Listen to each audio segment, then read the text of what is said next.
Today, we're diving into a single medication that's a contraceptive, a cancer treatment, and a key part of hormone therapy. I mean, how wild is that? It's a true medical multitasker, and getting how it works is, well, pretty key to understanding a big chunk of modern medicine. So let's just start with that question right there. What on earth could possibly connect long-term birth control, treating certain cancers, and hormone therapy? On the surface, those things feel like they're from completely different planets, right? But believe it or not, they are all linked by one single powerful compound. And here's the answer. Medroxyprogesterone acetate, or just MPA for short. So what is it? Put simply, it's a synthetic, lab-made version of the hormone progesterone that our bodies make naturally. And because it's so potent, it's become this absolute cornerstone medication for a ton of different things. But the big question is, how can one substance do so many different jobs? To figure that out, we've got to pop the hood and take a look at its engine, the biological mechanics that make this thing so incredibly effective. Okay, so for its main job as a contraceptive, MPA is basically a three-pronged defense system. First, it just tells the ovaries to stop ovulating, so no egg even gets released.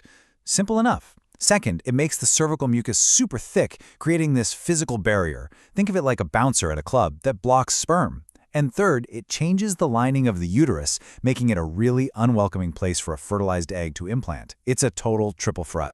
Now, MPA's other huge job is to push back against the effects of estrogen. You see, some cancers, like endometrial cancer, use estrogen as fuel to grow. So MPA comes in and helps slow that growth down.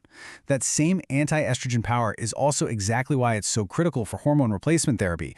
It helps protect the uterus from estrogen's effects. So, we know how it works, but how do people actually use it? Well, it comes in two main forms, and each one has its own specific job in the doctor's toolbox.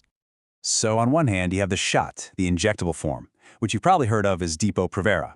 This is a pretty high-dose injection you get just once every 3 months, and it's mainly for that set-it-and-forget-it kind of birth control. Then on the other hand, you've got the pills, the oral tablets, known as Provera. These are a much lower daily dose, and they're used for a whole range of other things, like getting periods back on track, managing bleeding issues, or as part of hormone therapy. Of course, anytime you have a medication this powerful, there's always a flip side. For a lot of people, the benefits come with the daily reality of side effects. So let's get into the most common ones first. By far, the #1 side effect from the Depo Provera shot has to do with your period. And it's a big one.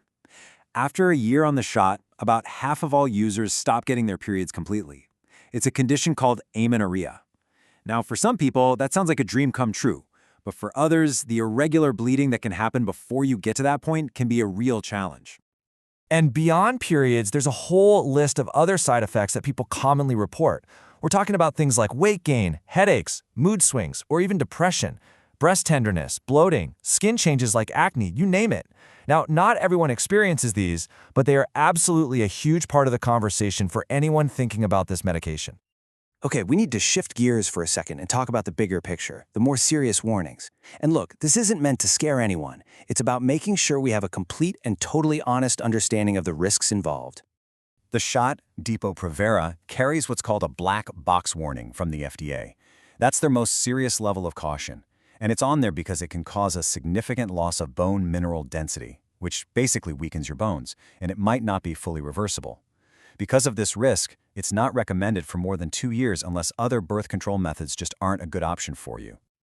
Here's another key thing to think about, especially if you plan on having a family one day: getting your fertility back. After stopping the Depo shot, it takes an average of 10 months for fertility to return to normal. For some women, it can take even longer, more than a year. That delay is a really critical factor to consider in your long-term life plans. And there are other serious risks that you absolutely have to discuss carefully with a doctor. These include a higher risk of blood clots, the potential for it to make depression worse or even trigger it, a small but real increased risk of breast cancer when it's used with estrogen and hormone therapy, and in rare cases, even liver problems. So after going through the science, the uses, and all the serious risks, what's the bottom line here? Well, it really all comes down to a very personal decision about weighing the good against the bad for your own unique situation. It really is a balancing act. On one side, you have these amazing benefits: super effective, convenient contraception, a treatment for really disruptive bleeding, a tool to fight certain cancers, and balance hormones. But on the other side, you've got to weigh the significant side effects, the serious health warnings, and the reality that this just isn't the right choice for everyone. Which, of course, leaves us with the final question, and it's one that only you can answer with your doctor. Medroxyprogesterone is a powerful tool, no doubt about it, a true medical multitasker. But the ultimate decision really just comes down to this. Is that undeniable convenience and effectiveness worth the potential risks for you and your health goals?